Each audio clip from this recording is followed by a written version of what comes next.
Alright, this week's comic reviews, and it's kind of lined up perfectly, although I would have done this video anyways, but some of these are due tomorrow. But I say although because it was like a small stack. I like it to be bigger stack. But honestly, one of these is a pretty thick book. It's a library edition, meaning it's going to be, even though it's like if it was a trade paperback, it'd be nothing.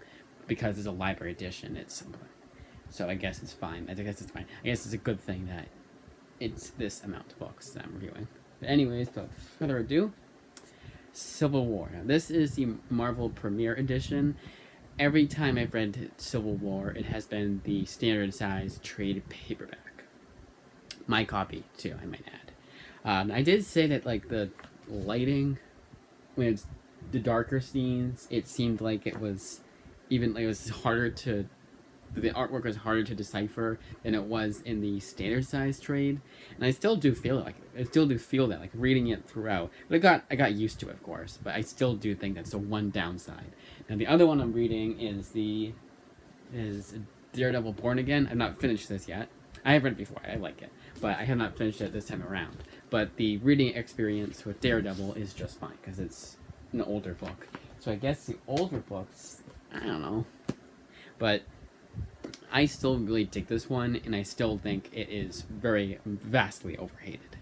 I think that, yes, the criticisms are valid, I understand them, but it's just pure entertainment for me. I don't care that there's, the characters, like Iron Man acts really weird, and like, weird. He kind of acts almost out of character, and the way that, like, it's kind of just a smash, beat him up, like, that's how we.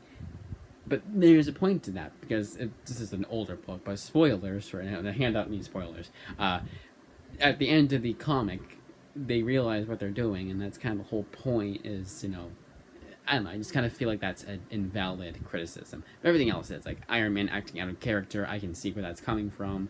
I do definitely think it's a bit over the top sometimes, but I think it's still good. So I just realized I had the hand over the top. But anyways, what I was saying is it is still a bit over the top, the way that certain scenes play out. However, I still like it. I still think it's a decent enough comic. And it's one that I still like reading. I would honestly still give this an 8 out of 10. Like, I've not gotten tired of reading this. One thing I will give it, though, and that's like a valid criticism to get it, is that every time I read it, it's like I'm reading it for the first time. Like, I forget almost everything that happens in this book. So it is a bit, you could argue it's forgettable, or you could argue that so much happens in it that goes into one ear and out the other, and you've had this criticism about that book, and given it a lower score than why you're saying the same about this, but giving it an 8 out of 10. That is a valid point to make, but it's still entertaining. Those types of books, it's not really entertaining. This just has that added flavor of, well, first of all, Mark Millar, who I really like, so partial Mark Millar bias here, but I still think this is a solid enough book. I don't think it deserves the hate. 8 out of 10. My Friend Dahmer, I've read this a bunch of times. The only time I read it this time around was I was hoping to get the hardcover, because the hardcover is slightly bigger than the softcover. I'm not talking like standard size, how standard size hardcover is bigger than the trade. I almost want to say the standard size hardcover is like almost like, it's the comparison between Omnibus and a standard size hardcover, like that difference. I almost want to say that's the case with the hardcover for My Friend Dahmer, but I don't get this. But this is really good. If you watch the movie and you want more, this will give you the more. There's a lot that's not explored in the movie, which I found. So I watched the movie, then I read the book. Not simultaneously like I wanted to, because the last 2 weekends have been like, I'm gonna watch a movie. Got this going on. Alright, tomorrow I'm gonna watch my movie. Got this going on. I have a 4-day weekend. How could I only watch one movie in a 4-day weekend? Because I had this going on. And this, and this, and this. And because I like to still read the same amount of comics at the very least, and even then I didn't do that some nights, I believe. Like one night was like I don't know. But anyways, had so much going on, I could just barely get the comics read that I wanted to get read. And that's not including this. It was just including like even that I couldn't do. Like, even this I couldn't read. It's kind of annoying. So I wasn't exactly simultaneously, but I still had the movie fresh in my mind. when I was reading this graphic novel. And I've read this, I want to say, the same amount of times I've watched the movie. The last 2 times, it's been almost right after. And I say all that, I know I don't need to clarify it that much, because that was a big waste of time. But anyways, just to get that all out of the way, just those of you who care about that. But anyways, I say all that because there is several things explored in the graphic novel that are not explored in the movie. And one of them is Jeffrey Dahmer's alcoholism and how because he had those scary, murdery thoughts when he was still in high school, and the alcohol numbed those thoughts. And that was really, it's one of those things that I will always remember from this graphic novel. For those of you who don't know me, I learned by repetition. And there are things, again, Civil War. I just would completely forget almost everything in Civil War. But one thing I will always remember forever and ever and ever about Jeffrey Dahmer and the graphic novel I read in this graphic novel is the whole part of the alcoholism. That sheds a whole new light on him as a human being. Does not condone his actions, obviously, but it's one of those things that once you learn of it, it's like, wow, that is puts into perspective. It's like watching, and I do gotta get down to watching that interview. It's like watching that Inside Edition interview and not knowing too much, knowing the basics of Jeffrey Dahmer. That's exactly what reading this was like for me. The first time, of course. And this time around, there's a couple things I did forget, which is why I was wanting to reread it in general. Because I remember there's something about the mother. And so at the beginning of the graphic novel, and this is not explored in the movie. What is explored in the movie, however, is Jeffrey Dahmer making fun of the interior decorator for his house. The mother really likes him, and the mother's talking to him. The interior decorator, he has a really bad list like this, and Jeffrey Dahmer's making fun of him. That's thing that kids do, but it's made even darker in the graphic novel because his mother had fits. And Jeffrey Dahmer, when he was making noises, he would do fits too, and he was making fun of his mother, which is pretty damn dark. Not as dark as the alcoholism, but again, it really sheds some light. It really gives us a bunch of information that I never thought I'd get from the graphic novel, I guess you could say. And then it's not explored in the movie. The movie is still good though. It's just a couple of those things that the movie doesn't explore, and even the alcoholism, there is one throwaway line, but that's it. I guess you're supposed to... No, wait, he does. He was drinking. But they didn't really explore it. It was kind of done subtly, and it was only done twice. So he didn't keep doing it. In the graphic novel, he keeps drinking, and it's right before school, but in the movie, it's twice. And one of it is for the mall scene, which he knew what he's getting in for, so you almost argue, well, that's the only time he drank because of that. And even in the graphic novel, it's because it's told through Durf's perspective, for the most part, but it's the entire graphic novel is through Durf's perspective, but, you have scenes where he wasn't in the same place as Jeffrey Dahmer, right? That's why I say for the most part. But he explains how, he was, he knew there was no going back after that point for Jeffrey Dahmer, because he was just, chugging it was... I don't know if I can find it in here, but in the span of, 5 minutes, he had drank 6 beers. Which was, again, really powerful. That hit like a wave. And that I did not remember somehow. But I'll never forget that now. But absolute must read. And I would say to watch the movie afterwards. Maybe before. And that's what I did this time around. And it was a bit better. I like the movie a little bit better the third time around. I still think it's a really good movie. But, above basic for the movie. But yeah, this must read 9 out of 10. Hell, maybe even 10 out of 10. Survival Street, the radical left, is better than the original, but still has much of the same issues from the first graphic novel. I'm not going to allude to those because I want you guys to watch that video, because I like you guys watching the videos kind of in order. You don't have to watch, to go way back, obviously. If I'm reviewing Preacher Book 6, I'm I felt the same about this book that felt the last 5, but that's a different case even in itself. But Survival Street, the one thing that this had over was it was more structured.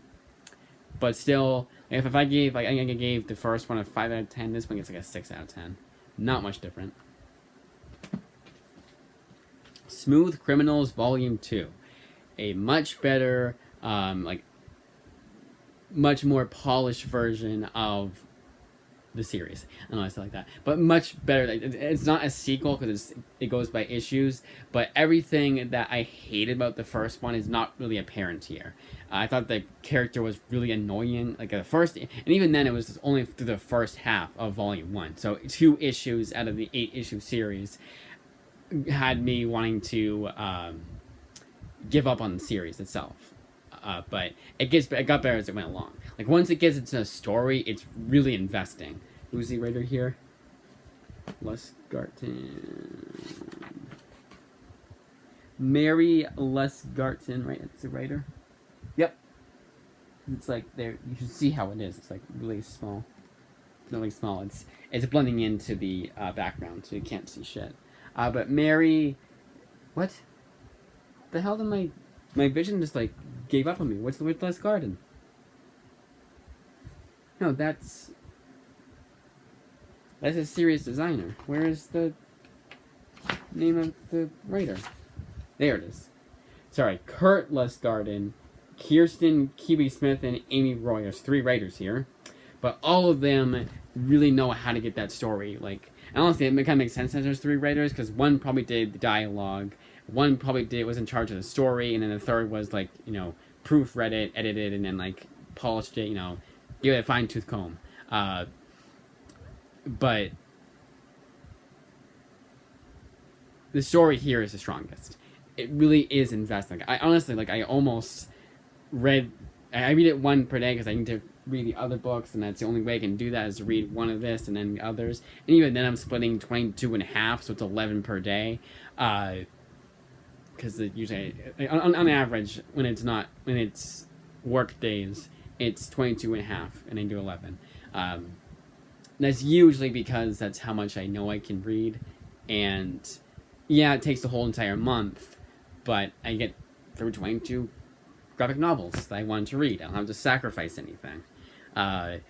And by that I mean, I don't do anything more than 22. If there's anything more, I save it for next time, or I have a one-time exception. But basically, it, on average, is 22 that I cut in half to 11. So even then, I was like, well, let's just make it 12 tonight. I could have done it, actually, one of these nights, but for the most part, I've been doing really good with the timing. I'll get done at 10 o'clock. When I was reading the Jeffrey Dahmer book, the Jeffrey Dahmer book was the last one I read. Ha ha ha.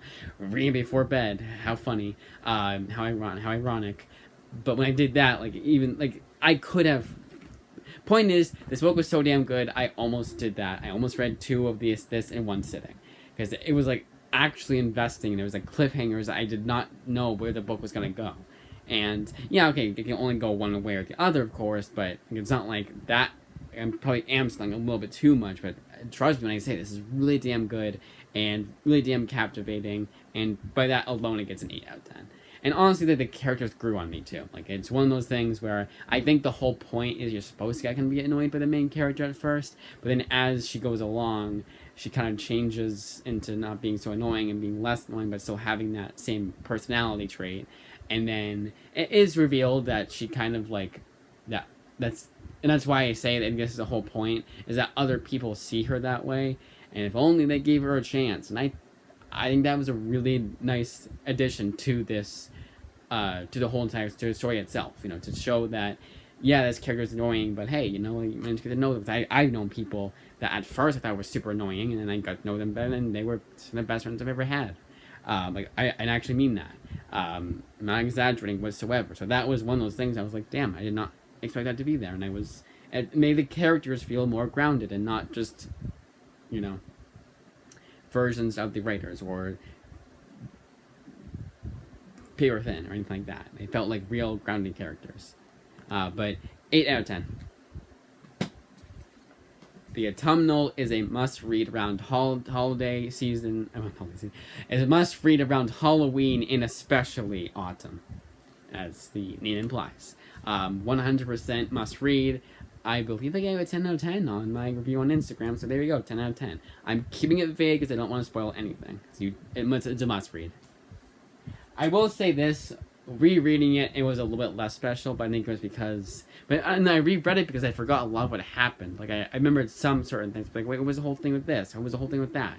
And I reread it to refresh my memory. I do think there are certain Cemeterian elements in Autumnal. If you don't know, Cemeterians in Autumnal, same writer, same publisher too. So there was some kind of those elements I didn't like in Cemeterians that were somewhat present in the Autumnal, but all around still a 10 out of 10. It didn't really affect it too much. Magic was anything but. It was a mess, and it felt like I was reading Volume 2, but this is Volume 1. An absolute mess, and I was glad to be done with it. 4 out of 10.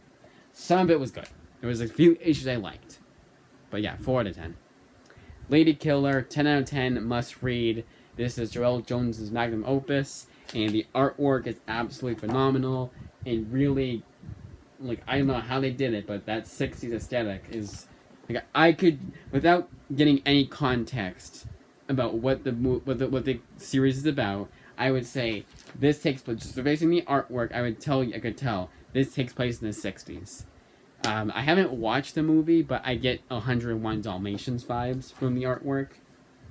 And nowhere is it made more apparent than right around... come on, where's Husbando? Like right around here. I think because the Husbando looks like a character from 101 Dalmatians, if I'm not mistaken. But it gave me that vibe. Like, I mean, just like the animation itself, the artwork itself looks very similar to the animation. Like, if Joelle Jones was an older comic book artist, I would be like, hey, what if that, you know, but obviously not. And I wouldn't say it's the exact same, it just feels very similar. But maybe it's more cartoony, I don't know. But absolute must read for Lady Killer, 10 out of 10, and get the library edition. It's worth the $40. You probably can get like 35 on eBay.